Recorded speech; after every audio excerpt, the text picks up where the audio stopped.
I'm now joined by Ambassador Javed Ashraf. Thanks, sir, very much for being with us, you along with so many watching the situation closely. Yeah. What is the potential, sir, in your opinion, of this escalating? There are so many different possibilities. One, of course, is that there will be a direct escalation between Iran and Israel, and that is already taking place. But there will, of course, you'll have to now factor in Iran's. Of course, it doesn't have any air power. Its air defense has been decimated, so it's relying entirely on its missile systems. Now, it depends on how much stock it still has. Some say it has about 2,000 missiles and launchers, but how many have been destroyed, and how many it has used, and therefore that will also determine its staying capacity. But one can expect that there will be an intensification of its response on Israel. The next question is whether it will take any steps against the United States. Now, that I think it will be very cautious about, because for two reasons. One, at the moment, U.S. opinion is very divided on U.S. getting into another war in the Middle East, but if it directly attacks and hurts United States interests, I think there will be a much larger U.S. Support for it, and therefore a much higher level of U.S. response. If you recall, when Qasem Soleimani was taken out in 2020, Israel responded with a barrage of missiles to two bases in Iraq, and then it said it's reached a closure, didn't do much damage to the United States at that stage. Could it then therefore also try to do something in the Straits of Hormuz? That would, of course, further isolate it, at least as far as some countries are concerned, and some of its supporters currently that at least are giving diplomatic support or endorsing its position with regard to the violation of international law would perhaps not be happy. China in particular, which relies a lot on that. So it'll have to weigh that consideration also taking this forward. Will it try to hit at some of the U.S. bases, etc.? As I said, that could invite massive retaliation and may have collateral damage on some of the Gulf countries that are actually, at this point of time, quite alarmed by the Israeli and the U.S. interest.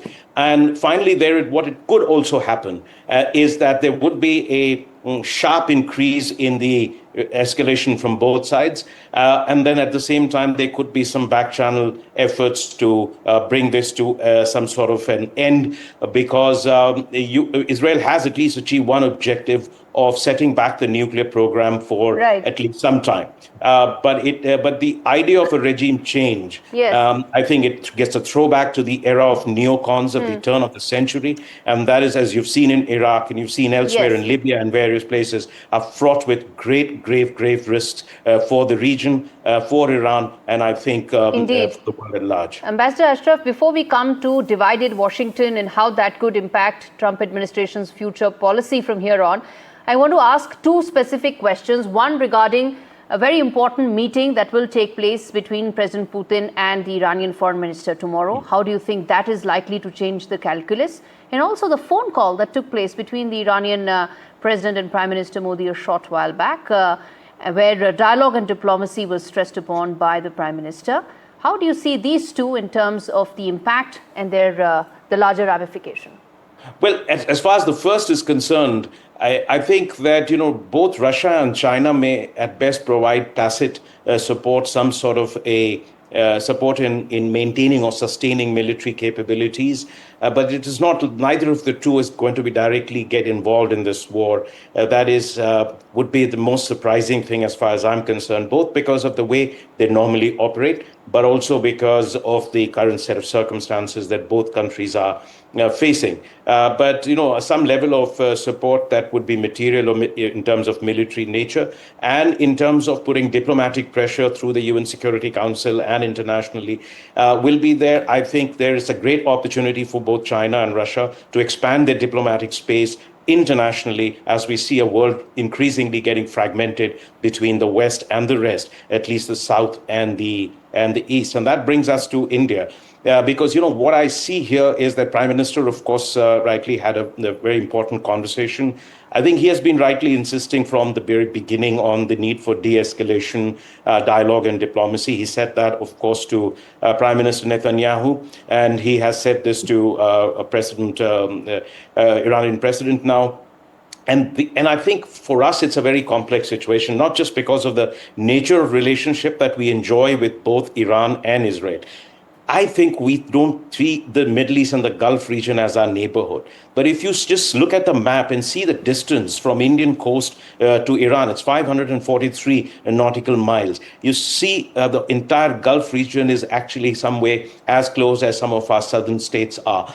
And so, therefore, I think this is a region that you're really seeing a war in our own neighborhood. We've got about 10 million people in the Gulf. We get the highest level of remittances from there. It's still a very major source of energy, oil, and gas for us. It's a major market for us. And I think the strategic importance of this region for us is as high as it would be for South Asia. And therefore, for us, this is a matter of very, very serious concern.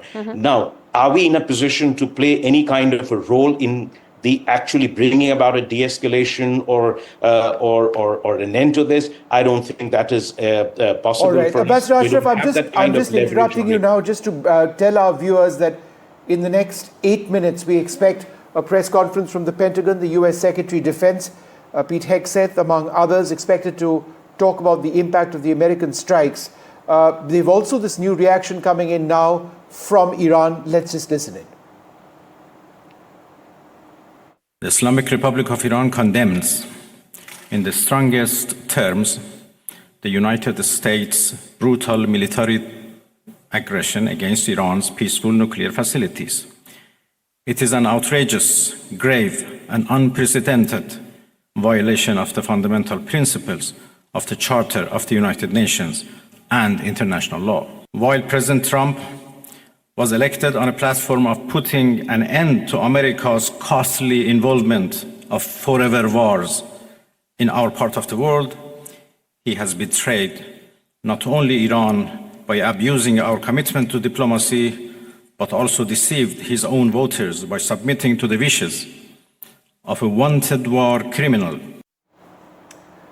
All right, the Iranian foreign minister over there, speaking defiantly, but also at a certain stage suggesting that the path towards conversations isn't necessarily over. We've heard that elsewhere from the Iranians today as well. Ambassador Ashraf, thanks very much for being with us.